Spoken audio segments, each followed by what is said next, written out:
I call this meeting of the House Ways and Means Committee to order, and I note that a quorum is present. And our first order of business is the approval of the minutes from Monday, January 30th, 2023. Do I have a motion for that, Representative Edelson? Yes, so moved. Any discussion to the minutes? All those in favor, please say aye. Aye. All those opposed, please say nay. The motion prevails and the minutes are adopted. So we have two bills on the calendar for today. The first bill will be House File 13, Representative Pinto.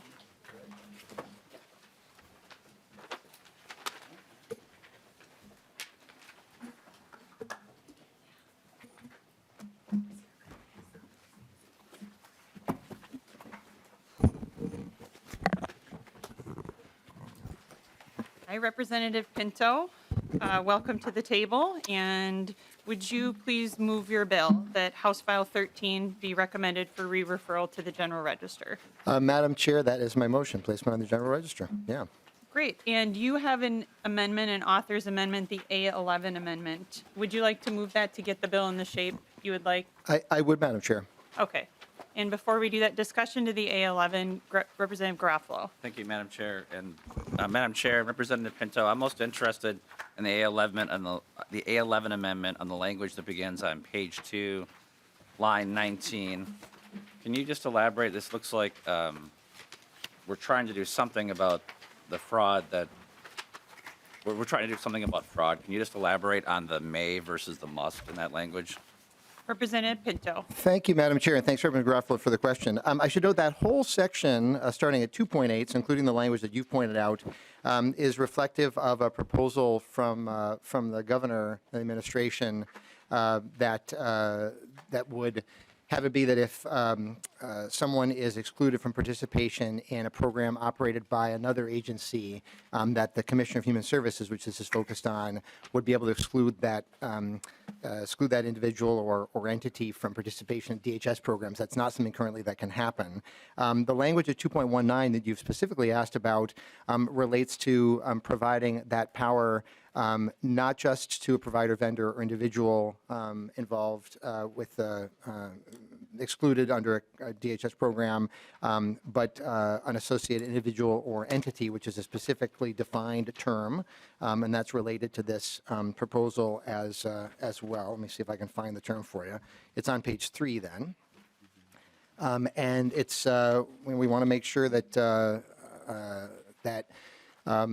funds are going to the use to which they're intended, and this is part of doing that. We want to make sure that we're allowing Minnesotans to thrive, which these programs do, and so that's part of that process. Representative Garofalo. Thank you, Madam Chair. Before we adopt the amendment, I just want to be clear. I want to understand some basic facts we can agree on. The first is, Representative Pinto, right now in the state of Minnesota, are some of those people that are under federal indictment under the Feeding Our Future scandal, are they currently getting paid right now? Representative Pinto, and I don't know if that's within the jurisdiction of this, what we're doing in terms of Representative Pinto's amendment, Well, but Representative Pinto. Well, yeah, Madam Chair, yeah, Representative Garofalo, I'm no expert on that situation. I work, as you know, as a prosecutor outside of my work in the legislature, and I can't comment on cases I'm not involved in. I'm not sure, Representative Garofalo, anything about that. So, Representative Garofalo. Madam Chair, if I could just explain, Representative Pinto and members of the committee, why this is relevant. So I think, as everyone knows, there was, the largest COVID fraud in the nation took place in Minnesota, and these individuals who are under federal indictment, there are several overlapping nonprofits and business entities that share the same addresses, share the same leadership. And hey, Ron, can I have you move so I can see Pinto? Thanks. So there's overlapping businesses, overlapping addresses, and some of these individuals right now are, despite the fact that they are under federal indictment, right? Despite the fact that they use tax dollars to buy condominiums in Kenya, despite the fact that they were using tax dollars to buy Mercedes and high-end luxury cars, are today still receiving payments from the state of Minnesota under the CCAP program. So, Madam Chair, that's why this is relevant is I had an amendment that I had drafted to stop that, And as I look at this language right here, it certainly looks like the commissioner may be able to stop that. The commissioner may choose to stop that.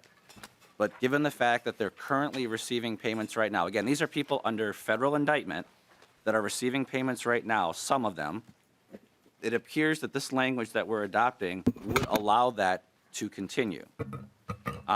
You're saying you're not familiar with whether they're getting the money or not, whether these payments are taking place. You're the chair of, you have jurisdiction over this matter.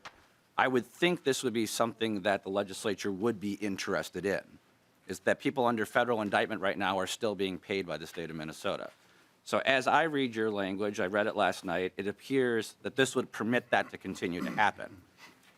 You can comment and see either I'm mistaken or right, but if you don't know if they're getting paid now, I guess you wouldn't know whether the language in front of you would correct that or not.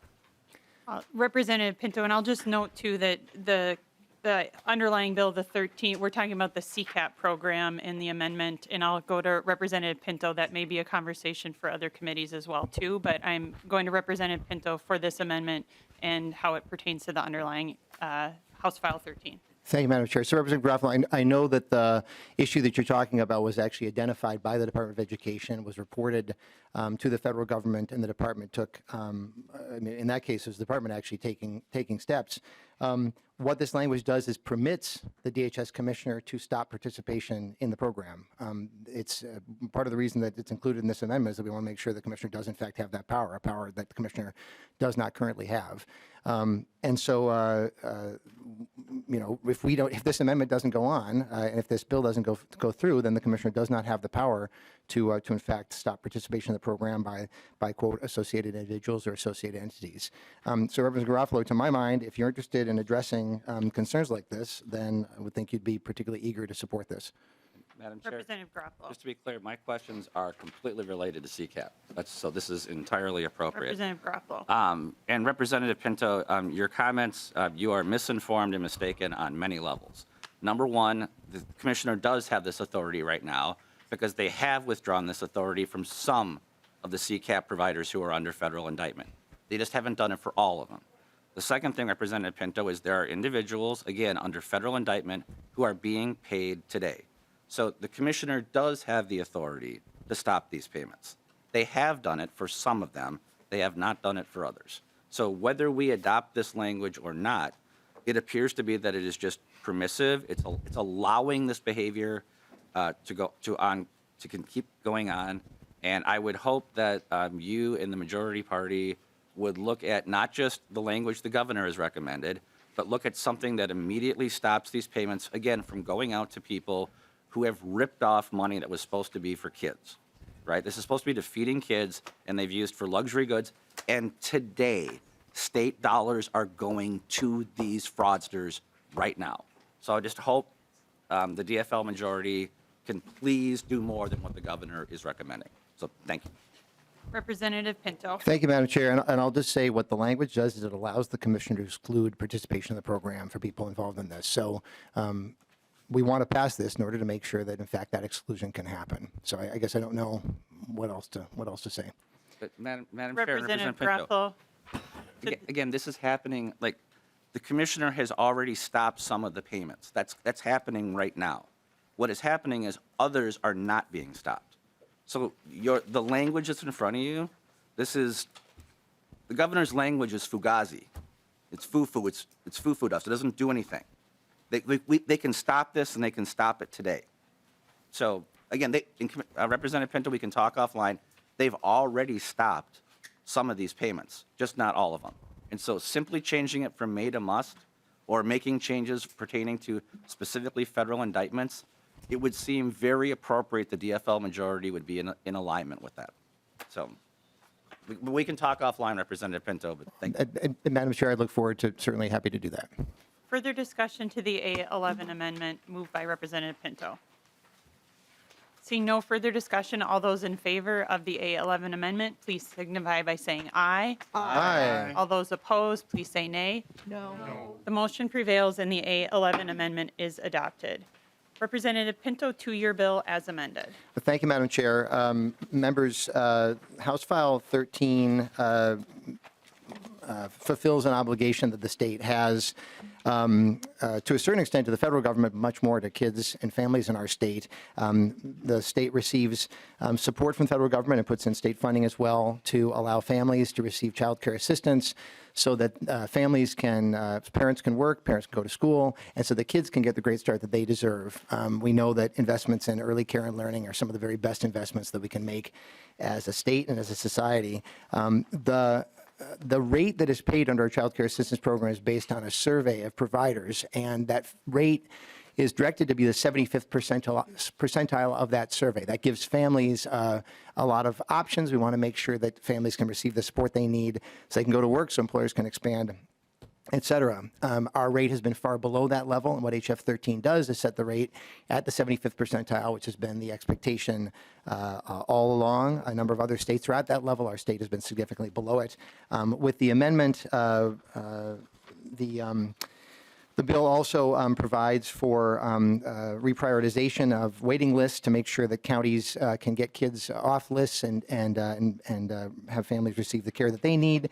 And then we certainly had a discussion about the proposal from the administration relating to limits on receiving public funds for those who have been excluded from other programs. Members, this is an important step for us to take, and we want to make sure that we do it quickly and get rates at the level they need to be, because the people who are doing this work are receiving poverty wages for doing some of the most important work in our society. So it's critical to do this, and I would be glad to have your support.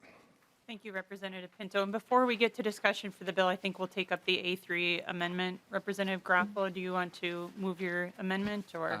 Madam Chair, Representative Pinto, I assume you've seen the A3 amendment. This would accomplish the goal that I mentioned earlier. Rather than me offering it, will you be accepting this amendment if I offer it? Representative Pinto. Madam Chair, Representative Garofalo, with respect, I would not be supportive of the amendment. Madam Chair, I'm not going to waste the committee's time by offering the amendment. I'll just reinforce what I said, that we are right now sending money to fraudsters, and the underlying bill just makes permissive authority to the commissioner. It doesn't do anything. And now we're increasing payments to those legitimate businesses, but also increasing payments to those who bought condominiums in Kenya with our tax dollars. So I'm not going to waste the committee's time by voting or offering the amendment that the chair is against. I'll be voting against the bill, and I would encourage every member of the committee to do so as well. Thank you. So the A3 has been withdrawn. With that, further discussion to the bill. Representative Heinzman. Thank you, Chair. Representative Pinto, I was serving on your committee when this story and the problems with CCAP were being found out. And, you know, I'm a little frustrated, along with our lead in this committee, our GOP lead, in that, you know, there could be some really good opportunities to actually get after this. Neat in the sense that we have you know, some technology that I think that could be helpful. And maybe I missed it in the bill, but are there anti-fraud measures such as electronic attendance system that was recommended by the legislative auditor? Representative Pinto. Thank you, Madam Chair. I'm asking the page to pass out, Representative Heinzman. You've actually seen this before. This is a handout from the very first hearing of our committee in 2020 that talks about all the changes that were made in 2019. Now, I want to point out, members, we're going back 4 years now, but it's been brought up, so I might as well talk about it.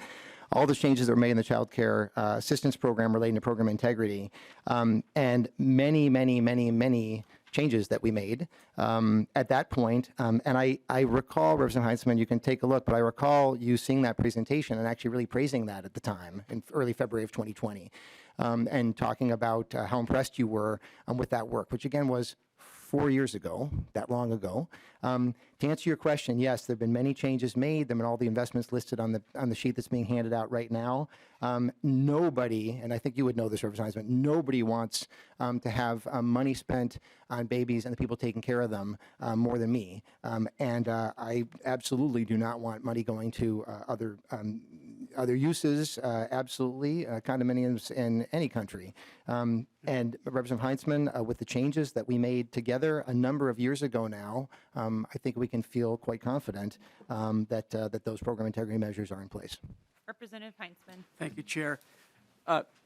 Representative Pinto, specifically the anti-fraud measures that I was asking about, are they included in the bill? electronic element there that could be monitoring attendance? Representative Pinto. Madam Chair, Representative Heintzman, that is not in the bill because, in fact, again, we made a whole lot of changes previously as listed on the sheet. Representative Heintzman. Thank you, Chair. Representative Pinto, I recall some of the conversation that we had over this back when the language is being proposed along. One of the things that was extremely frustrating, Representative Pinto, was on one occasion when we were trying to bring this issue forward. And you specifically corrected me when I brought up the issue of fraud in the program, and the statement was alleged fraud from you, Mr. Chair. I hope that we've come some distance from that time. I'm disappointed that the language doesn't get at this more aggressively, and so I will not be supporting it. Further discussion. Representative O'Neill. Thank you, Madam Chair. I'm wondering, Representative Pinto, if you could walk through, since this is the fiscal committee, the fiscal note and how much you're increasing. We've got a little chart here, but we haven't really mentioned it much about what the base is and what the highest number is in the tails, of course, and where we're going to. In 26, 27, there's included a chart here, but if you could just articulate that, that would be great. And then as you're doing that, if you could also let us know the bill path. And I see that there's quite a bit of activity in DHS. Did it go to that committee? Representative Pinto, do you want to take the? I'd rather have Mr. Berg Yeah. from House Fiscal answer the first part of Representative O'Neill's question. Welcome Thanks. to the committee, Mr. Berg. Please introduce yourself for the record and then proceed with your testimony to the question. All right. Thank you, Madam Chair. I'm Doug Berg with House Fiscal Staff. Representative O'Neill and members, you should have in your packet a spreadsheet that is, I'm sorry, slightly confusingly labeled the author's A10 amendment. There was one further iteration after it got posted, but it represents the A11 amendment, actually. If you go down, the increase in this appropriates both the base and the increase in rate for the two child care programs, MFIP and the BSF. If you look at lines 3 and 8, that's the increase in rate to the 75th percentile. Those numbers match up with the fiscal note that is also in your packet. And then there are admin costs on lines 13 and 16 that are related to implementing that. Then the base for those programs is found on lines 2 and 7. In addition, the bill adds the governor's initiative on fraud prevention, which are found on lines 14, 15, and 17. At the bottom, you'll see there are FFP, which is Federal Financial Participation Offset. We get some revenue for the federal government that offsets the cost. So you'll see at the very bottom, the net general fund cost on line 23 is $354.1 million in 24-25 and $592.1 million in 26-27. And I'll note that line 27, the bill also does a permanent reprioritization of the basic sliding fee wait list in statute. The cost of that is on line 27, but that is 100% federal funding, so it's not appropriated in this bill. That's kind of the summary if there are any questions.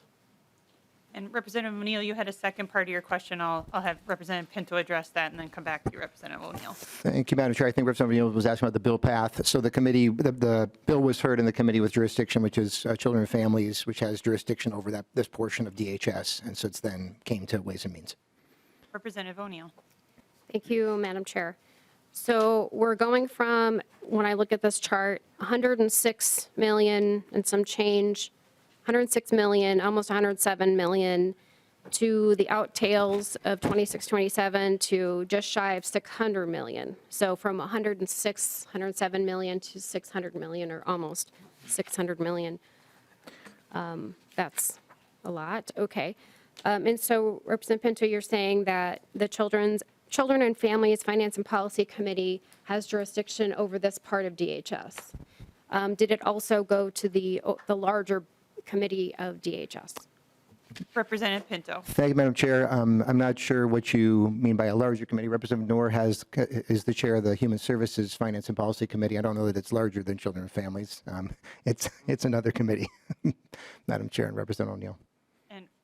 And it did not go to that committee because Children and Families has jurisdiction over this portion of DHS. Representative O'Neill. Thank you, Madam Chair. Thank you. Okay, so Representative Noor's committee has no jurisdiction at all over this issue area. Representative Pinto. Madam Chair and Representative O'Neill, yeah, so the issues of child care are within the jurisdiction of Children and Families Committee. Yeah. Okay. Representative O'Neill, another question, or are you? I'm just going to ask one final question. I'm looking back at the path, or excuse me, not the path, but the fiscal notes. And there were actually two different fiscal notes, one that was done on the 17th and one that was done on the 20th. But it only had one committee hearing, so I'm just wondering if the author could explain why there's two separate fiscal notes when it had one bill hearing before it came here. Representative Pinto, otherwise we could turn to fiscal Yeah, perhaps. 2. Would that be? Perhaps so, Madam Chair. I'm trying to Yeah. sort of remember the timing and all, but Mr. So we'll Berg go to may. Mr. Berg. Yeah, thanks. Madam Chair, members, Representative O'Neill, the original draft of the bill had a starting date of November 7th, I believe it was, of next year. And the 2A fiscal note changed that to August 14th. Thanks. Representative Pinto. Thank you, Madam Chair. And just, I should have noted that for members. And the thinking there was part of the reason to move this quickly is to be able to get the rate increase going quickly so we can assist the sector, which is in some considerable free fall. And we want to make sure folks are getting compensated adequately for the work they're doing. Just one final. Representative O'Neill. Thank you. So in relation to Representative Garofalo's concerns and Representative Heinzman's concerns, if we have a bill that basically increases the amount of spending from 107 million all the way up to nearly 600 million, I certainly hope that we tighten up the language, Representative Pinto, to make sure that the agency must actually stop payments to those that are under federal indictment. That's an awful lot of money, over nearly 600 million in the tails, going from 100 million. Thank you, Madam Chair. Representative Scott. Thank you, Madam Chair. And I had some questions regarding the DHS administrative costs. And I'm just had a couple of questions. On line 13, could somebody explain the state share systems dash rate? There are ongoing costs for that, and it seems, help me understand, because I understand the adjustments on line 14 of 250,000 to go towards the program integrity. I'm assuming that's to update a software system. But what is line 13? It looks like Mr. Berg has that, and you're looking at the spreadsheet. Is that correct, Representative Correct. Scott, when you're talking about the lines? Yes, Madam Chair. Mr. Berg. And Madam Chair, Representative Scott, it is for IT systems, the same as program integrity, just in this case, there's an $18,000 upfront cost and an ongoing $4,000 a year maintenance cost, but it's the same, it's IT costs. Representative Scott. Thank you, Madam Chair. So lines 13 and 14 are both IT costs?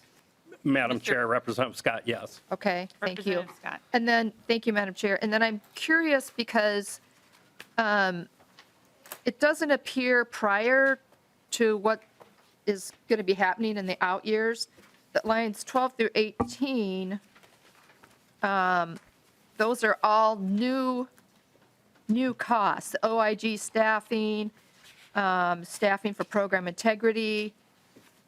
Those items were not in existence prior to this bill?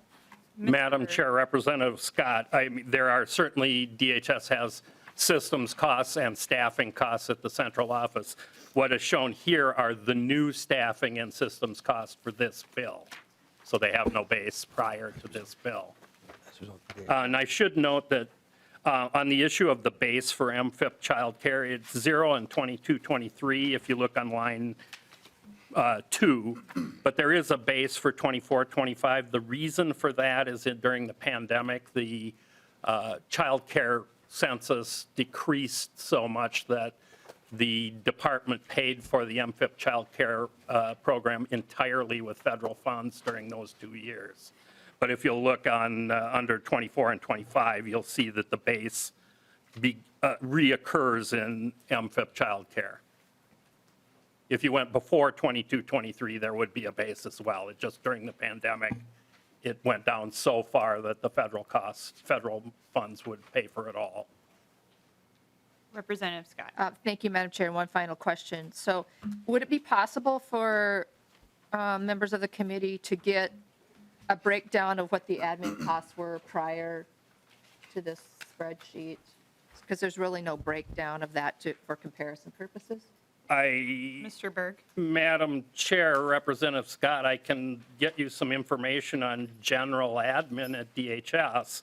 The admin costs that are here have no base because they didn't exist before this bill. There is no base for these items because they aren't in existence.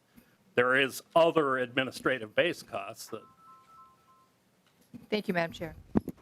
Representative Liebling. Thank you, Madam Chair. And Mr. Berg sort of addressed my question, but I just like to, I have kind of two things I want to ask. I'm just going to ask them both and then folks can answer. I mean, Representative O'Neill was talking about going from 106 million base to almost 600, 592. And I don't think that really is completely accurate. I think Mr. Berg was referring to federal funds that are also being spent. So I wonder if he could give us a more complete picture of what that increase is. But the other part of my question is to Chair Pinto to just, and maybe you were going to do this as part of your closing anyway, but you know, it's one thing to talk about the money, and I know this is a fiscal committee, but it's also important to understand what it's going to buy for us. And I just hope you're going to give us a moment or two as we close to understand, you know, it is 592 million is a lot of money. There's no question about it, but it's all relative. And I just like to, I think you can articulate very well kind of why we need to do this. And I know you're going to do that anyway, but I would like to hear from Mr. Berg. Mr. Berg. Madam Chair, Representative Liebling, if you look at lines 2 and 7, you'll see the base of the program in 22 and 24 and 25 and 26 and 27. That is approximately 223 million in 24, 25, and 362 million in 26, 27. The total expenditure to the general fund, the net expenditure in the two programs in 24, 25 goes up to about 350 million. And in the tails, it goes up to 490, about 491 million. And Representative Pinto, do you want to just wait and address that during? I'll do that. I'll do that, Madam Chair. Yeah, I'll save that for the end. Further discussion to the bill? Representative Garofalo. Thank you, Madam Chair. A couple of questions. Representative Pinto, so as our House staff accurately portrayed, fiscal years 24 numbers can be deceptively low. But when you look at the annual appropriations beginning in fiscal year 25, we're seeing some pretty exponential growth in spending. Do you have any concerns of the fact that spending is growing this fast and that there's no revenue stream to the state of Minnesota that grows this fast? Representative Pinto. Thank you, Madam Chair. Thanks, Representative Garofalo. I guess my real concern is the fact that we didn't make these investments decades ago, and I'm dealing with that in my work as a prosecutor. So, Representative Garofalo, no, I'm not particularly concerned. I'm happy to tie that in to help, as Representative Liebling pointed out about the value of this. Representative Garofalo, we spend 10 times as much money once the child turns 5. We know that this sector, we're incredibly dependent on it for the success of every single one of our districts, the businesses in our districts, the families in our districts. And so, Representative Garofalo, no, I'm not concerned about that. This is an investment that is absolutely critical for the future of our state. Representative Garofalo. Madam Chair and Representative Pinto, I appreciate your candor that you're not really particularly concerned about that. Not the answer I was expecting, but I appreciate that. So, Madam Chair, members, just to close and highlight for members, we can, I did not call department staff down to testify, but we can state as a matter of fact, not as a matter of opinion, that right now, despite these federal indictments, we are making payments to corrupt, fraudulent individuals who are ripping the state off of Minnesota, ripping the taxpayers off of Minnesota. And under this bill, not only are we not taking the money away from them, we're giving them a rate increase. So I'm going to be voting no on this. I would just beg, Madam Chair, you and members of the DFL, can you just, I know there's a lot of money here, okay? I know that we got a big, huge budget surplus. I don't know of a pro-fraud, pro-rip-off constituency group in the state of Minnesota, okay? This is money, every dollar that gets ripped off by the fraudsters is $1 that's not used to help kids for their intended purposes. Can you just please stop these con artists from being in business? Thank you. With that, we will go to Representative Pinto for the last word on his bill. And I know last time there was commentary in ways about side chatter and laughter at things. And I just remind members of both sides of the aisle, this is serious business, that there are kids across Minnesota who need childcare. And I know Representative Pinto is bringing this bill in good faith, believing he's doing the best he can for the children of our state. So with that, Representative Pinto, if you could please close us. Thank you, Madam Chair. Yeah, I mean, absolutely.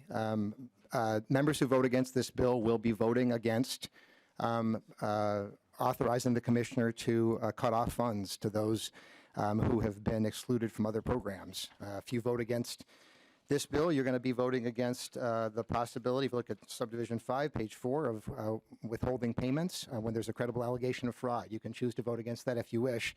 By voting in favor of the amended bill, you'll be voting in favor of authorizing the commissioner to take steps that are necessary to address concerns that you claim to be concerned about.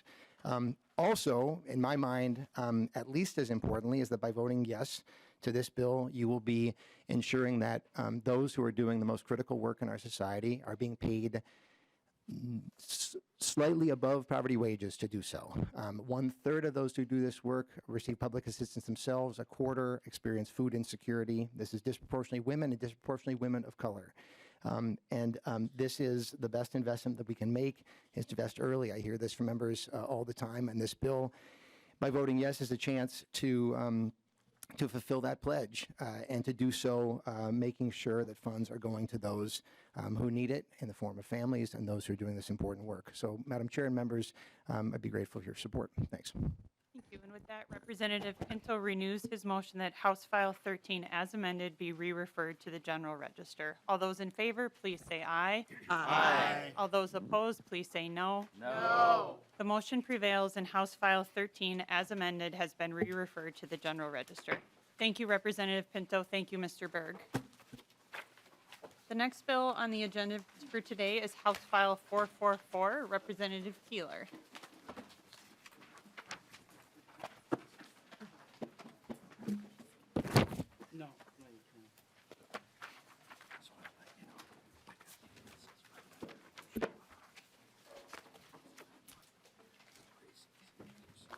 Representative Keeler, welcome to the committee. Good to see you on a Monday morning, making the drive down from Moorhead for this bill, I bet. So we're glad you're here. And with that being you're not on the committee, I will move that House File 444 be re-referred to the General Register and proceed with your bill overview. Hey, Honey Watch Day. Good morning, members. Today, I'm in front of you with a bill that actually stems from the work that Chair Gomez and I did last session. We were lucky enough to actually have a preventing homelessness division that we spent 2 years extremely dedicated to understanding what the needs of Minnesota were from border to border. It was an interesting combination, understanding that homelessness impacts the entire state. Often there's a lot of messaging around just the cities, but as your greater Minnesota member, border city member, I'm here to tell you that we experience homelessness across this entire state at detrimental numbers. January, we always do a point in time count, and I think just for reference, it's fair to understand that this is absolutely the floor of the number. If any of you have participated in the January point in time count, you're just finding people that day that it is absolutely, we know that there's more people than this in the state of Minnesota who are experiencing homelessness, but that number last year was 7,917. What that means is that people are sleeping in these really cold winters. What it looks like in my community is people actually carve out holes in big snow piles and fill them with blankets just to try to stay warm because they're out of the wind. I am sure many of us had a warm home to go to this weekend. We probably woke up this morning and showered, had food, had all of those things that allowed us to show up here to be the best Minnesotan that we can be. What happens when you don't have that experience? As many of you know, I worked as a Native American liaison for 12 years. For 41 years, I've been walking in this world as an Indigenous woman. We sit at many tables that we hear about the disparities that people who look like me experience. Homelessness is massively one of them. So I'm coming to you today with what I believe is a solution of things that have been working, creating a vehicle to move forward to actually start the investment in preventing homelessness. You all are a very powerful group of people. You lead tables and conversations that impact education, healthcare, public safety, and the list goes on and on. I implore all of you that as we talk about preventing homelessness, you take it back to your tables and understand that all of you have an opportunity and a requirement to invest in ending homelessness in Minnesota. It doesn't matter who is at the table of leadership at the time. Each one of our constituents, each one of our communities, and the entire state of Minnesota need us to show up for each other. So with that, I'm going to briefly walk through the bill and understand why I believe that this is actually the vehicle to head down a path for Minnesota to be better at housing our individuals. So the first thing we know is that we need funding in capital shelter. If we don't actually build the brick and mortar, we can't actually save lives.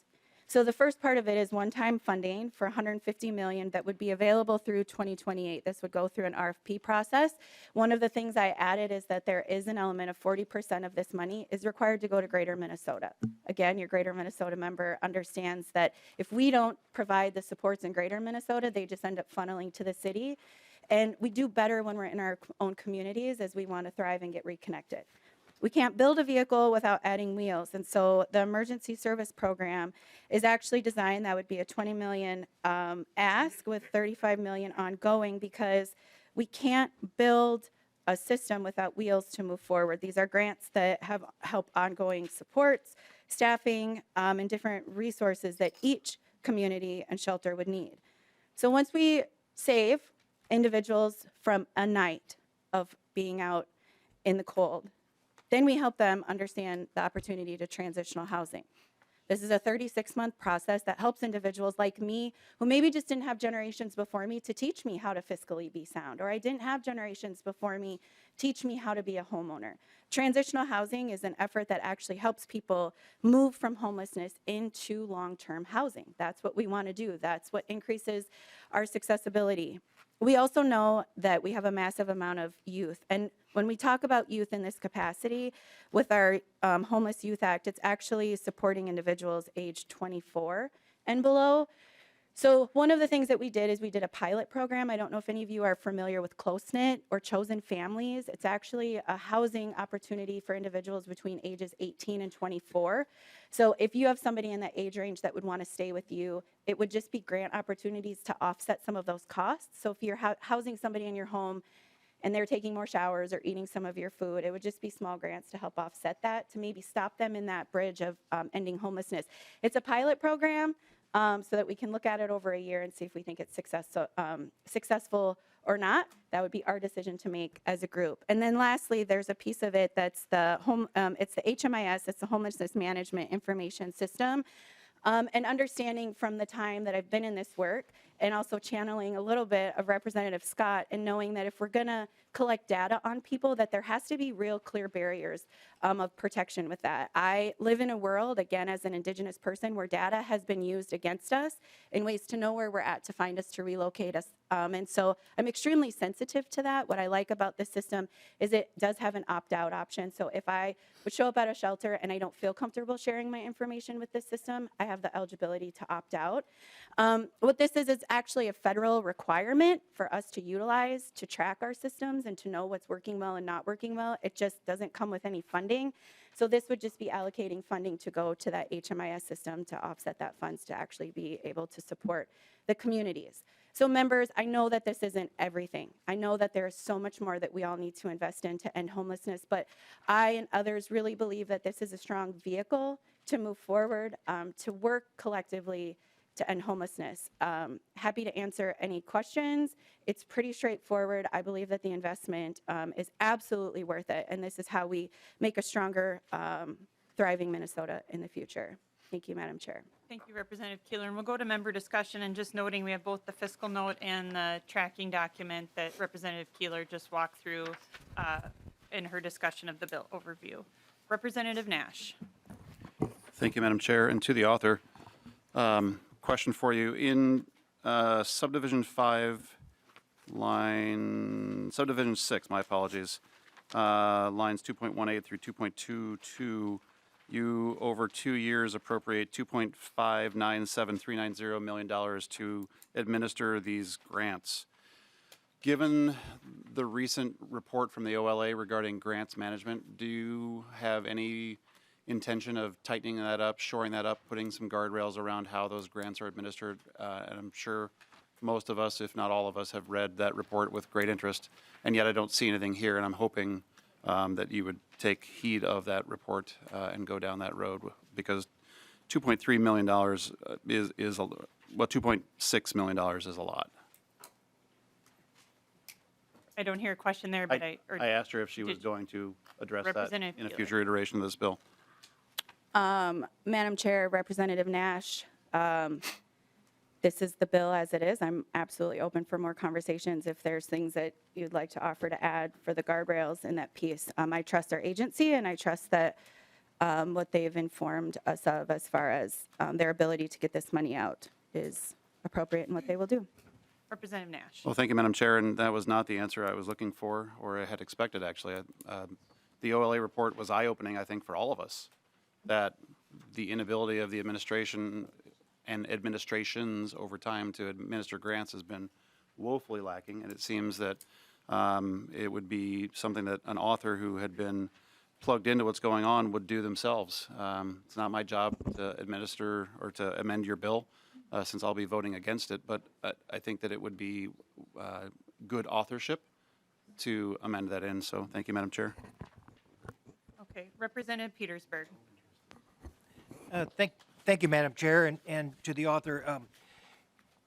I was on the Prevention of Homelessness Committee with Chair Gomez last year, and I asked quite often this question I'm going to ask you, and so she probably already knows what it is. But you said in your opening statements that this bill will prevent and eliminate homelessness, and it's important that we do everything we can for that purpose, of course. But the question that I'm going to ask is, where in this bill does it actually prevent the situation that caused the homelessness? And the reason why I say that's important is because if we don't deal with that, we're going to have continually growing numbers that are going to need this service. And yes, your bill provides shelter for those that are homeless, and so it prevents them from being homeless tomorrow, but it didn't do anything to prevent them from being homeless in the past. And so my question is there anything in this bill that would actually address the situations that they found themselves in that allowed them to be homeless? Representative Representative Keeler. Thank you, Madam Chair. Representative Petersburg, I think that it's important to understand that, again, kind of what I said is that all of us sit at tables that are a part of preventing homelessness. This really is just a small component of it. I do think that there's a piece in the preventing homelessness around the transitional housing, is that we do support individuals through shelter to save lives that night. But then the transitional housing component allows people the education that they need to be able to be successful in long-term homeownership. Granted, that's a small piece of it. This is a much bigger conversation that I would use all the money that we had to invest in all the issues, that are around lack of access to healthcare, our mental health supports, our behavior, our substance abuse. The list goes on of all of the areas that we need to invest in. This is really just a small component of it. Representative Petersburg. Thank you, Madam Chair, and thank you for that question. And yes, your transitional housing does help them learn how, from this point forward, to help, but we haven't done anything with the real root cause that happened before that. And that, as you said, indeed is a difficult situation.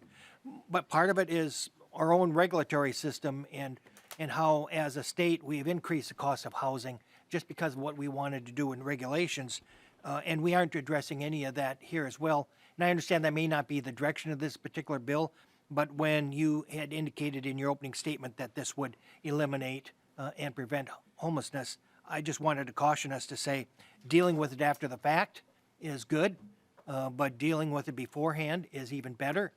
Medical field has found that out, that it's much easier to deal preventively than it is with after the fact. And I think we need to consider that as an issue as well. Thank you, Madam Chair. Representative Gomez. Thank you, Madam Chair. A few things. First, to Representative Petersburg, and I do actually, it's weird because I have my back to you, talking to the mic, but I'm looking at you in some way.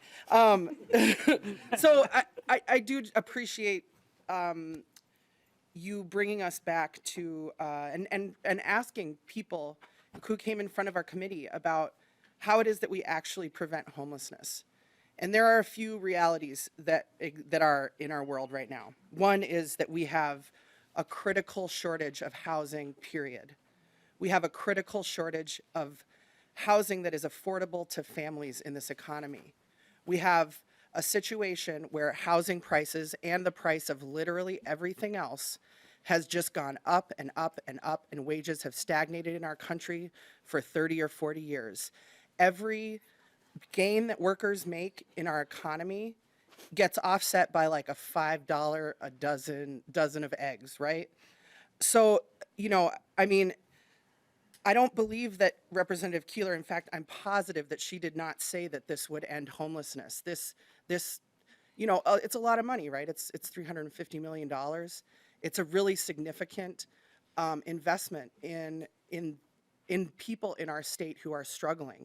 But nobody is under any illusion that this alone will prevent or will end homelessness. It will prevent homelessness for people. And I want to say, people who are homeless today, if we can get them into shelter, if we can get them into transitional housing, especially, you know, we learned a lot about shelter during the pandemic.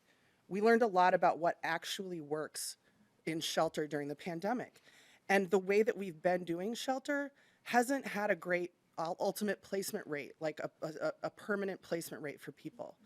But when you sort of more intentionally design shelter to meet people where they are, 24/7 shelter where people can bring their belongings, where they have a door they can close, where, you know, where they can bring their partners and their pets.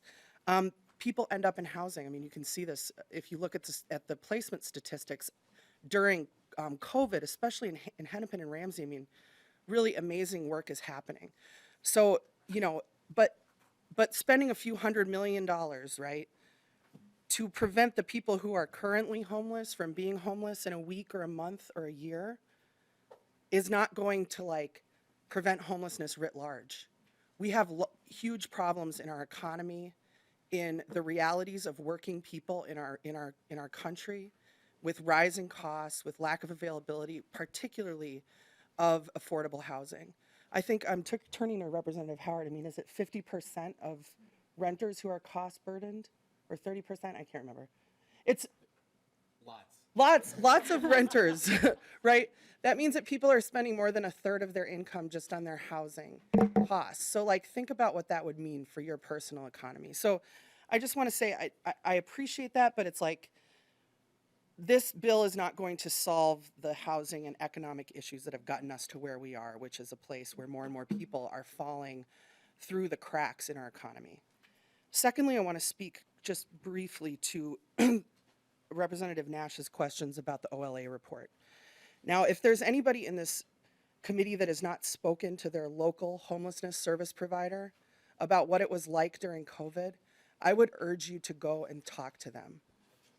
We had a situation where, you know, there's just this unprecedented global pandemic. We were operating with really imperfect information, but what we had was an emergency homelessness system that mostly had people in congregate settings, a lot of medically fragile people in congregate settings, sleeping together in, you know, a gymnasium, breathing the same air. And we didn't know, especially in March of 2020, I mean, we didn't know what we were facing.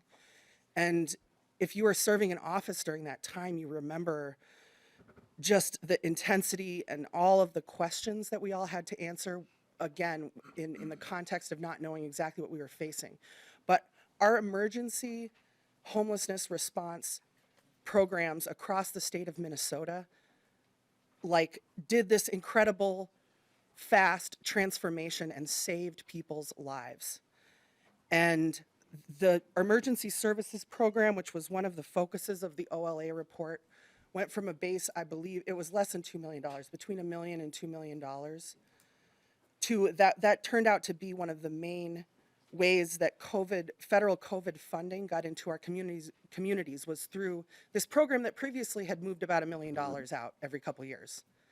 And they moved tens of millions of dollars through that program out into the community, allowing our emergency shelter providers to move people into hotels, to isolate medically fragile people, to protect elders, to protect people who were sick with COVID. Okay, and they did that, and read the OLA report. What they said was they found not $1, not one single dollar that had gone to a purpose other than helping to support our emergency shelter providers to save people's lives. What they did find was that in the course of moving from getting $1 million out into our community to I believe it was like 65 or so $1 million out into our community, that there was, with I will add, no additional staff, right? DHS didn't add staff. They didn't have the ability to add staff to do that work. They had to make it happen. There were some paperwork things that did not happen, right? And the commissioner came forward and said, yeah, there were some, like, you know, some of them were more serious than others, I think. I think there was some, like, you know, conflict of interest stuff that everybody wants to make sure happens. But there was also, like, this piece of paper didn't get placed in this file properly, right? But I just will say that I want to extend some grace to those providers who, again, made sure that Minnesotans didn't die, that we did not have a mass casualty incident of our most vulnerable and medically fragile people in the state. And I want to thank DHS for that work.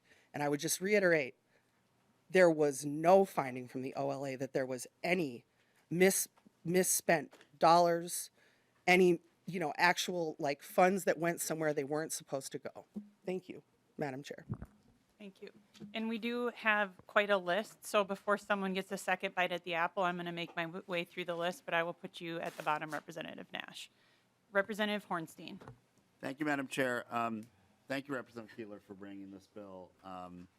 And I really appreciated, Chair Gomez, your comments. I had the opportunity to serve on the Preventing Homelessness Committee last year, and I thought what both you as Chair, Representative Gomez, and you as Vice Chair, Representative Keeler, did, which was so extraordinary in that committee, is you brought people directly impacted by this issue to the committee. We heard their voices, we heard their concerns.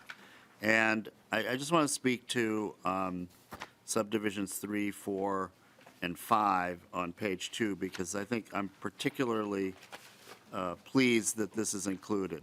I did have the opportunity to, in the interim, to visit 2 facilities in the district I represent that deal specifically with homeless youth. And one is called The Bridge. And, you know, Chair Gomez, you're absolutely right. I mean, people did heroic work and continue to do heroic work every day under very, very challenging circumstances. And so to have this grant opportunity available, particularly for homeless youth, I think is really, really important. And then finally, Madam Chair, and I know you're familiar with this in Duluth, I've talked about this a lot in the Preventing Homelessness Committee, the transitional housing program. One example there is called the Steve O'Neill Apartments. And in addition to being named after a close friend and mentor of mine, Steve O'Neill, this is a way actually to prevent homelessness, because what this transitional housing facility offers is wraparound services. So you're helping people with jobs, you're helping with childcare, you're helping with education. They even have a garden where so people's food needs are addressed there. And people stay there for an extended period of time, and then after they have lived there, they go on and are successful and are and are placed in permanent housing situations. So this makes a huge difference in people's lives. I can't think of anything more urgent and more important, and I appreciate the bill and strongly support it. Representative Novotny. Thank you, Chair Olson. Representative Keeler, could you walk me through subdivision 4 on the homeless youth part and just touch on the fact, you already brought up one question that I had, and if you can just clarify, it's just for persons that are 18 to 24. How do you apply for the grants, and are there grant limits? Representative Keeler. Thank you, Madam Chair. Representative Novotny. The chosen family grants, as it was presented to us through that organization, the limit is $300 through the grant. As far as if you have somebody living with you in those ages, that would be the limit to that each individual could apply for through DHS. Representative Novotny. And thank you, Chair Olson and Representative Keeler. Are there any, how do they apply for the grants? How do they get that? How do they know about it? Representative Keeler. Chair Olson, Representative Novotny. It's just a RFP. It's an open application process that chosen family would then process and divvy out. The nice part about it is it's a one-year process. It's a pilot program for us to come back and look at to see if there's different ways or different elements that we would want to add. Like if $300 maybe wasn't enough, we know that the cost of living is going up in many different areas, that cost of water, cost of food, cost of those offsets, we could review in a year. Representative Novotny. Thank you, Chair Olson. I just have concerns that there's, and the Representative Keeler did address several of those. I just want to make sure that this isn't subverted, so I'd like to keep in touch with you and please work with me on this program in the future. Thank you. Representative Keeler. Chair Olson, Representative Novotny, I would absolutely be open to work with you. I've said that throughout the last 3 years working on this. I am extremely passionate around this topic and am deeply open to more ideas, so I will take you up on that. Thank you. Representative Noor. Thank you, Madam Chair.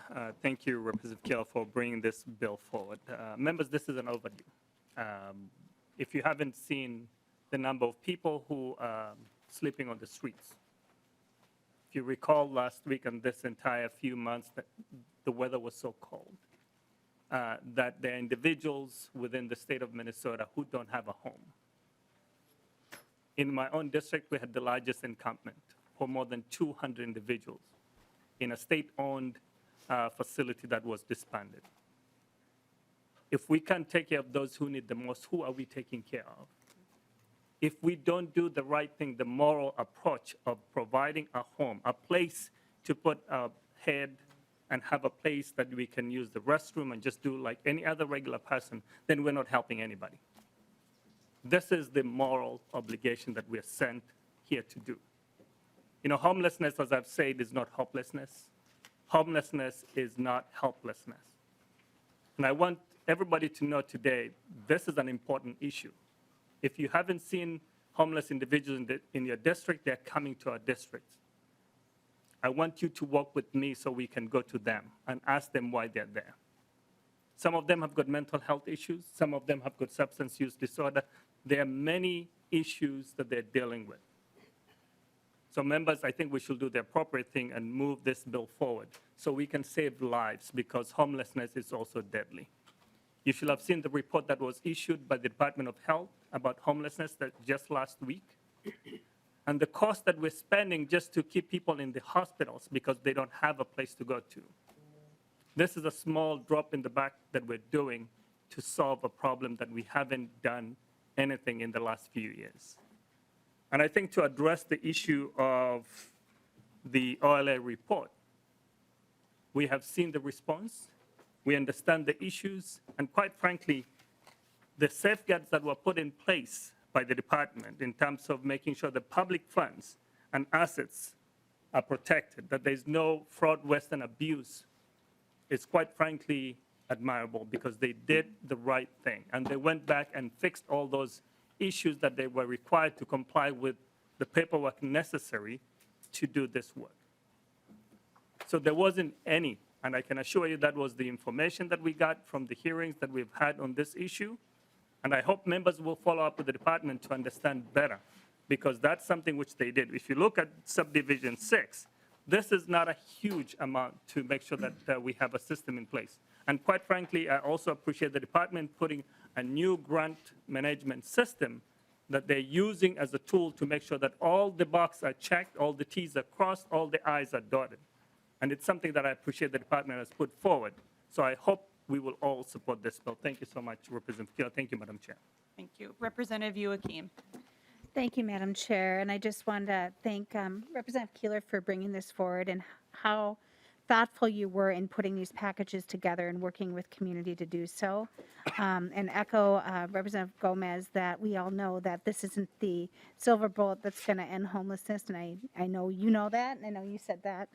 And just a reminder to all of us that the investments we make in education, workforce, healthcare, housing, all of that is part of preventing homelessness. And all of us around the table have a piece to play in that. I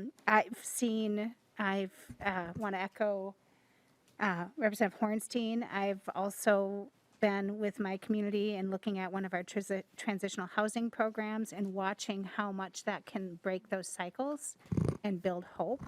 I volunteered there. It's important for us to understand that this can't always just be a Band-Aid approach, but we still have to stem the bleeding. As Representative Norris said, homelessness can be deadly. And I also agree with what he said about putting the costs in to actually do a system that operates. The OLA report, one of the #1 things they said was, it's hard to manage grants when you don't have the money to do so or the systems to do so. That's an overall discussion we're going to have to continue to have. Thank you, Representative Keeler, for this bill, and I look forward to us doing a lot of good work together to invest in our human infrastructure this session. Representative Howard. Thank you, Chair Olson, and thank you, Representative Keeler, and I really appreciate the conversation. You know, I think a proposal like this brings to mind what housing advocates have shared with us, sort of the maxim that shelter saves lives and housing ends homelessness. Your bill will save lives, and that is an element of our work, our journey to end homelessness. This is the first step on that path, and so thank you for bringing it forward. And it is so urgent we take this step, and just members have highlighted this, but can't underscore how much outside of these walls this is a crisis for Minnesotans. Last year in Hennepin County, there was a 268% increase in families experiencing homelessness. And that spike is happening all across the state. There were 20,000 evictions filed last year in Minnesota, and we're now at a spiked level well above pre-pandemic levels.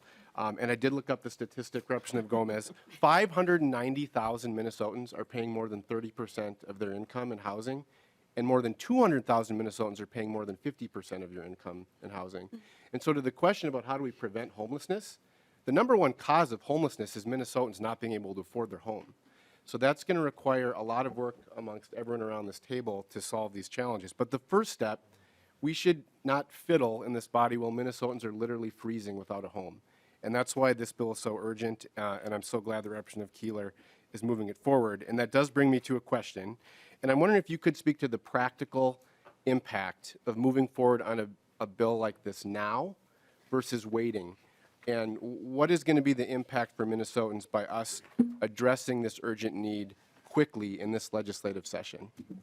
Representative Keeler. Chair Olson, Representative Howard, thank you for asking that question. As we do the work in shelters and making sure that we prepare to the best ability that we can, we're always fighting against winter. That's always the one piece that we're looking at. We want to keep people in warm places when it gets cold in Minnesota. We all know that. And so the outline for us to be able to set up the RFP processes for the grant, to be able to post and to hire the staff that we need to get this off the ground and going in a really strong, effective way, there's always like a 6-month time frame lapse. So the reason why there's some urgency in this now is if we can get this moving and we can get it into law and moved, we are on a path to make sure that we have the implementation in place to protect people as early as September, which, as we know, that is a good time of year, versus waiting until May. We wouldn't be able to implement things until end of November, early December, which is actually where we start to see really high levels of death because of homelessness. Representative O'Neill. Thank you, Madam Chair. Thank you, Representative. Thank you, Cleburne. Thank you, Representative Keeler, for bringing this bill in from a member from Greater Minnesota who has 0 homeless shelters in the entire county. I only represent a portion of Wright County, but there's not a single homeless shelter in the entire county. And I used to work quite a bit in the nonprofit sector, and it's several, but within Wright County, it's several also there. And one of them was the Buffalo Food Shelf, and we would see the need tremendously. I remember in 2006 when the housing crisis and crash was coming, and we actually saw it probably first in Wright County just because of the population, and there were a lot of trades guys that lived there. So I saw it happening in 2006 at the food shelf, and then of course it just grew exponentially after that, and I've encountered it for decades myself, just not myself personally, but just within my community. So I appreciate that, and my questions are no way reflective of that, and I think we have 5 almost floor speech like of support on your side of the aisle, but I'd like to get back to the bill itself. That's why we are here. So my question is actually, I have a couple questions, and I'm just going to ask them so that we can kind of speed it up a little bit. But was there a fiscal note available for the first fiscal committee? And I have the notes in front of me. That would have been Representative Nor's committee, Human Services, Finance. Do you know if the fiscal note was available for the first fiscal committee to review and reflect on? Because this is quite a lot of money, and it looks to me like you're standing up a new program. I don't see any money in the 2023. So I'm looking at the fiscal note that has been provided. And in 2023, I don't see any costs. So I'm assuming from that we're standing up a new program. So one, was the fiscal note available in the first fiscal committee, which would have been Human Services? And then the second part of my question is, we've mentioned a lot of things in here, as in standing up the homelessness management system, which is an IT system, a data management system.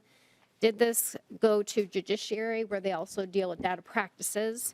Did this go to capital investment? It has $150 million of capital investment. Did it go to capital investment?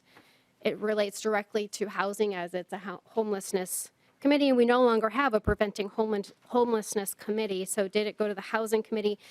And my final question is, did it go to the public safety committee? Because I have not looked at the Wilder study, the point in time homelessness report as of this year. I know they just compiled it. I'm not sure if it's released, but I haven't seen it. But when I looked at last year's, there was approximately 8,000 that were homeless, and about 4,000 of the 8,000 had been recently discharged from the DOC, Department of Corrections. And so did it go to any of those committees? Thank you, Madam Chair. Thank you, and we'll get to the questions. And I believe Mr. Harney is here he could speak to the fiscal part of it. I know just enough to be dangerous, having worked at a shelter, that HMIS is a word I've heard for a long time. I don't think that's new. I don't think emergency shelter programs are new. So again, I know just enough to know to be dangerous, but none of those are new programs. We're not standing up a new tech thing in this bill. And I will note at the top of the bill did go to Human Services, Children and Families. We're in Ways and Means, and has followed bill path as needed. But with that, I'll turn to Mr. Harney to talk about the funding in, I believe the question was, in why not 2023 and why are 2024 and beyond? I'll take the first question, Chair Olson, about the fiscal note's availability in committee. Great. Representative O'Neill, the fiscal note was not available in Representative Nor's committee. It was available in Children and Families for the hearing. The account that the bill touches on and is funded through exists through Children and Economic Support grants that are underneath Children and Families jurisdiction. The bill is slightly different than the bill you all heard before this, where they're setting the base, the current law base, and then appropriating the change. What this bill is doing is, in fact, just using the current law program and appropriating new money in a new base on top of it. So there is current law appropriations to emergency services grants, the Homeless Youth Act, and transitional housing. But what this bill is doing is creating new appropriations, a new base, in addition to the current law base amounts that exist today. And Mr. Harney, I'm sorry, I didn't ask you. Will you identify yourself for Yes. the record, please? Joe Harney, House Fiscal. Thank you. Representative O'Neill. Thank you, Madam Chair. I'm wondering if fiscal staff then could explain how much is new and how much is base? Mr. Harney. Chair Olson, Representative O'Neill, in anticipation of that question, the current law base for emergency services grants is $13,688,000 in fiscal year 24-25. The Homeless Youth Act base is $11,024,000 in 24-25. And the base for transitional housing is $6,368,000 in fiscal year 24-25. I've not done the math on the difference or the additive effect of that, but that's the current law base. Representative O'Neill. Thank you. Thank you, Madam Chair. So when we add up 24-25, according to the fiscal tracking note I have in front of me, the total net fiscal impact is 229, so almost 230 million. Of that, 150 million is in capital investment for emergency shelter facilities. And then it goes down in the tails because it's a one-time appropriation for 150 million, and it goes down to basically 124 million. Do you happen to know the difference between the numbers you just said from the base and the 220, well, let's call it 230 million? Mr. Harney. Representative Keeler showing me a chart here. I'll defer to her to answer that one. Representative Keeler.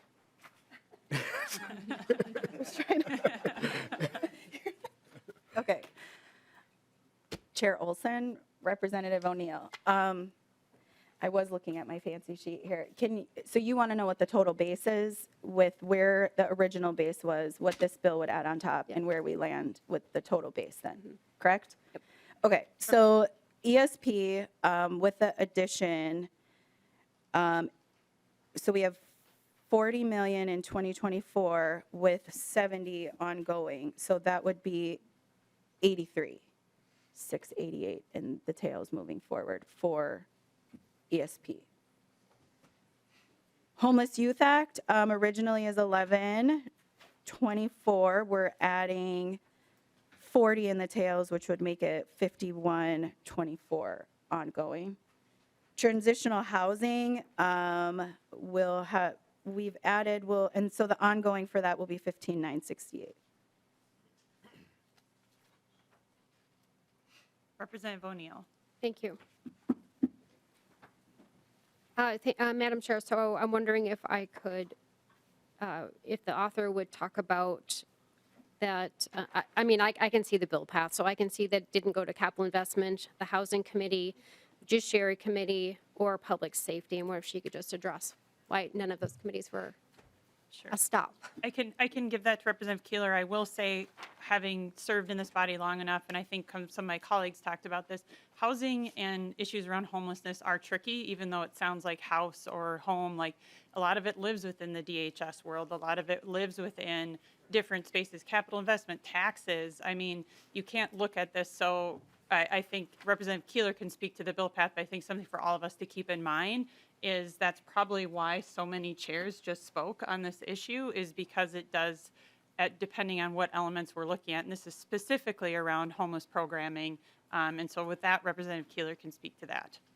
Thank you, Chair Olson. Representative O'Neill. So it's actually one of the things that when we created the subdivision last year, originally it was housed under housing. Then we did realize that a lot of the services and the supports that we provide in preventing homelessness were under HHS, which was massive at the time. And now with all of the new jurisdictions and where the line items were, 100% of this funding goes through children and families, which is why we heard it in Human Services and Children and Family. We didn't hear it anywhere else. Representative O'Neill. Thank you, Madam Chair. Well, you actually did hear it in Human Services Finance with Representative Norris' committee. That's where it started, but it didn't have a fiscal note available for his committee to review and discuss the changes. Then it did finally go to Children and Families, and now to here. Okay, I just wanted to hear why we are not going through some of these other committees, as we talked about a lot of those things just in here today. Thank you, Madam Chair. Thank you, Representative Neal, and thank you for bringing us back to the numbers of the bill. We appreciate it. This is definitely one that I think gets a lot of people in a lot of different ways and is an important conversation we're having. And with that, we don't have too much time left, and I have a couple people on the list, so we'll do Representative Nash, Representative Hassan, and then Representative Garofalo to close before we go to Representative Keeler for the last word on the bill. Representative Nash. Thanks, Madam Chair, and this will be brief. Just wanted to address when my name was mentioned regarding my intent about asking for guardrails and processes to be put up, even though the outcome of the previous money may have been great. My wife is an industrial engineer, and I was her study buddy when she was finishing her last year, and the continual theme that came out of that was process drives improvement. And even though something may have happened well in the past, doesn't mean that it necessarily will without some intervention and guardrails put in proactively. We do this every day. We do it on the highway, Representative, and Hornstein, we do that all the time. We try to make proactive measures to make sure that down the road, things don't go awry. So don't infer that I was saying anything bad about the department. I'm saying the OLA report was quite clear that grant management really is a great area for improvement. And that was my admonition, and I was a little surprised that even in deference to the fact that it came out, we are not doing that with this bill. So once again, process drives improvement. Representative Hassan. Thank you, Madam Chair. Thank you, Rep. Keeler, for this bill, and also thank you, Rep. Gomez, for all the work that you have done as a former chair of preventing homelessness. I have no concern on spending this money on our most vulnerable. It's our children, it's our families who are struggling, it is vulnerable people, people who are experiencing mental health issues, people who are experiencing opioid crisis, people who are running away from domestic abuse. So this is the right thing to do.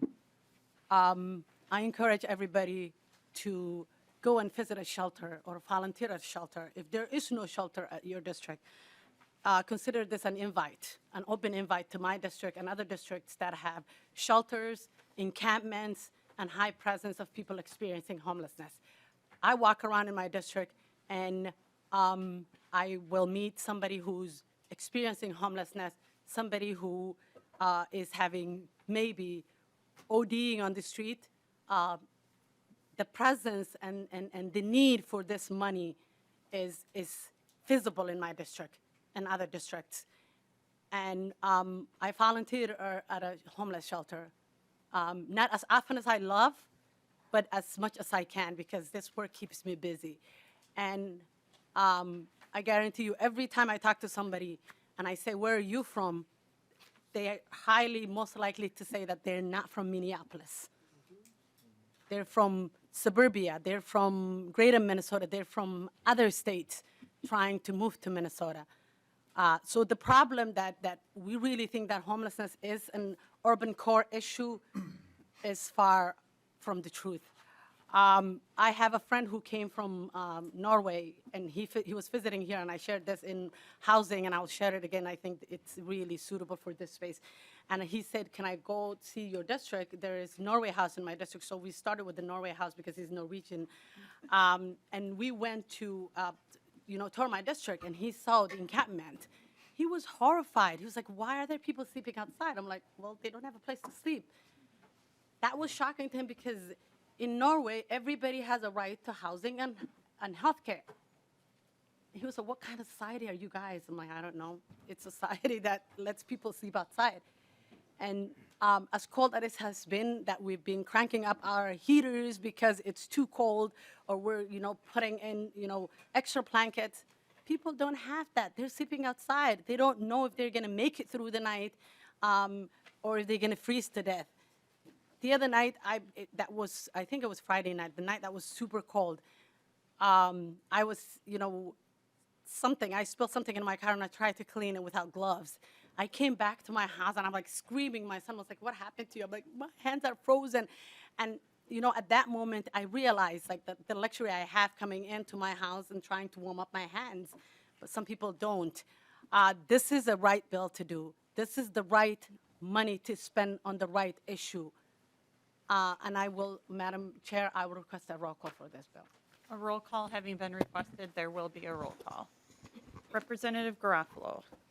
Thank you, Madam Chair. And first of all, in my role as the minority lead in this committee, I'm going to exercise my purview to assign a homework assignment to members of the committee. I know that you totally authorized that, so. As the minority lead, I think, well, we haven't heard the homework assignment yet. Representative Garofalo. This close. I almost had her. No, I would, and I'm sure that there are some members who represent Minneapolis who've done this already. If you have a chance, you should take a morning or an afternoon, and you should go visit the Avivo Village in Minneapolis. What this is they are providing services to clients who are extraordinarily troubled. Okay, many are battling substance abuse, mental health issues, and their primary focus is just to get people out of tents. And I hear the term, they use tiny houses. I think it's kind of a pejorative term. But what they're just trying to do is get people indoors, sleeping on beds during the day, eating, just getting, because if you're sleeping 2 or 3 hours a day, whatever mental health issues you're having are just being exacerbated. This is an extraordinarily difficult population. And if nothing else, from a public policy standpoint, one of our responsibilities as legislators is just to understand the diversity of problems and people in our state. And as you know, I'm a white boy from Farmington, right? If I don't go seek this stuff out, I ain't going to see it, right? So I would encourage people. For me, it was a moving experience to see people who are literally saving people's lives every day, dealing with what is in making very difficult choices, and I would just encourage people to do that. Now, Madam Chair, members, 2 things can be true. You can be supportive of programs while also acknowledging that there's current problems with how we're running things in Minnesota.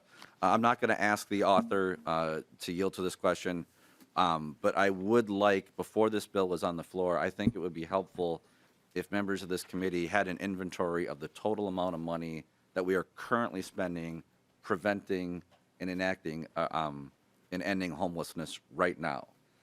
I did a ballpark figure last night, but I don't feel accurate enough. I don't think it's accurate enough to say it, but if there's any way, Madam Chair, that you, or I don't know if I can ask that of the author, that we could actually have that information before. I think people would be shocked to find out how much money we're currently spending across many departments in the area of homelessness. Is there a formal request I can do for that, or Ms. Adrians, is that a good enough of a request I could ask for that? You could delegate. Okay, thank you. I think people would be surprised. And Representative Keeler, there's been I just got something that was passed over to me. Someone who's not in the room was popping off saying that somehow Republican members were being disrespectful to you in committee. I don't know what they're talking about. You seem like you are very well informed on your issue, and you put a lot of seriousness into this. So I don't know why third parties outside this room are trying to inject stupid commentary on this. I felt like the conversation today was really good. So if I'm wrong on this, please speak with me afterwards if somebody said something that was inappropriate. But because you are a thoughtful and smart legislator, I have a specific homework assignment for you as well. Again, this is my role as a minority leader.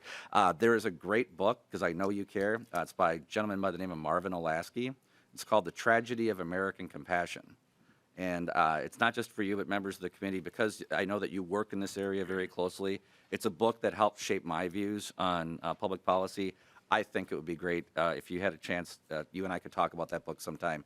Not because I think you're uninformed or unprincipled or uneducated. I just think it's something that provides additional context to things.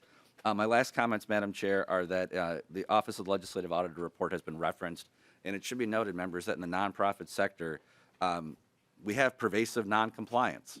Those are the words that were used in the report.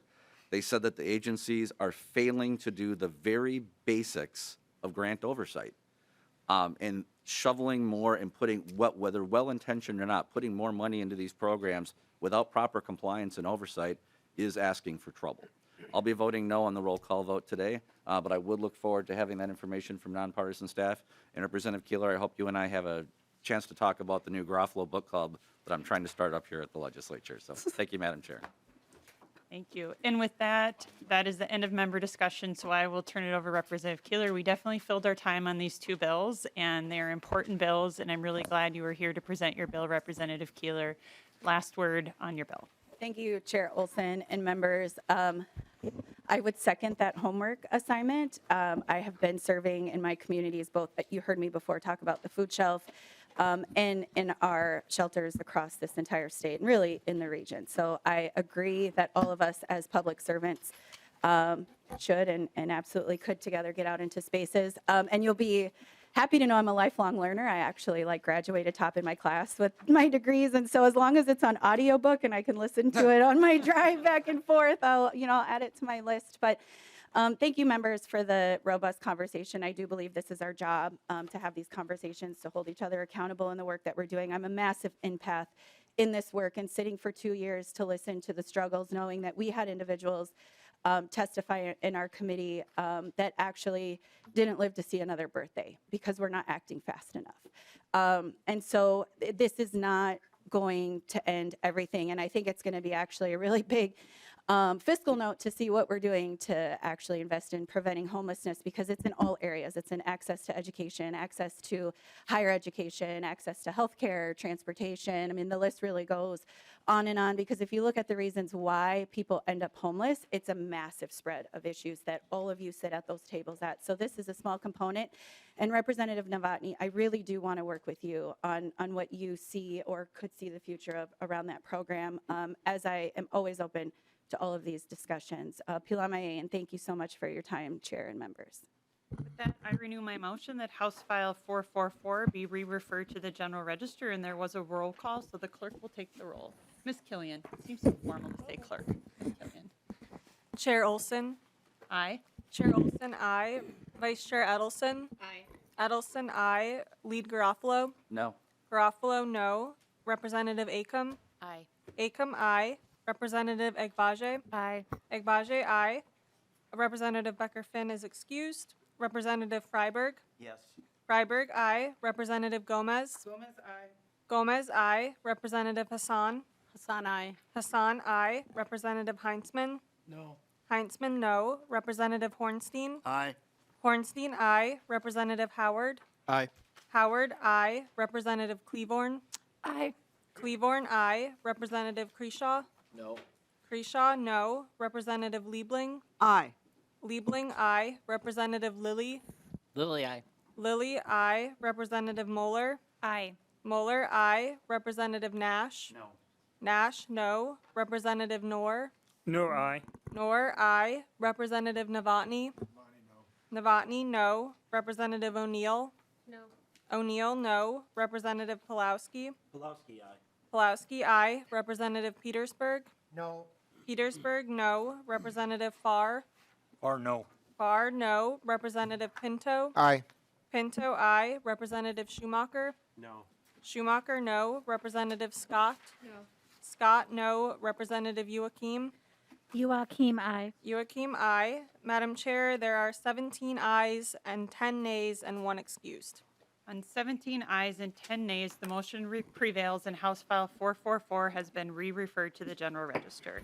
So I will just note that if you have not yet and you want the paper copy of the governor's budget books, you should come by Leah Killian's desk. And for those that have seen them, yes, Harry is demonstrating. Make sure you grab all parts of it. It's not just one, it's the entire thing. And if you, we'll have those there until Tuesday at 5 p.m., so tomorrow at 5 p.m. Otherwise, there is a link in the email that Owen sent. And with no further business before us, we are adjourned.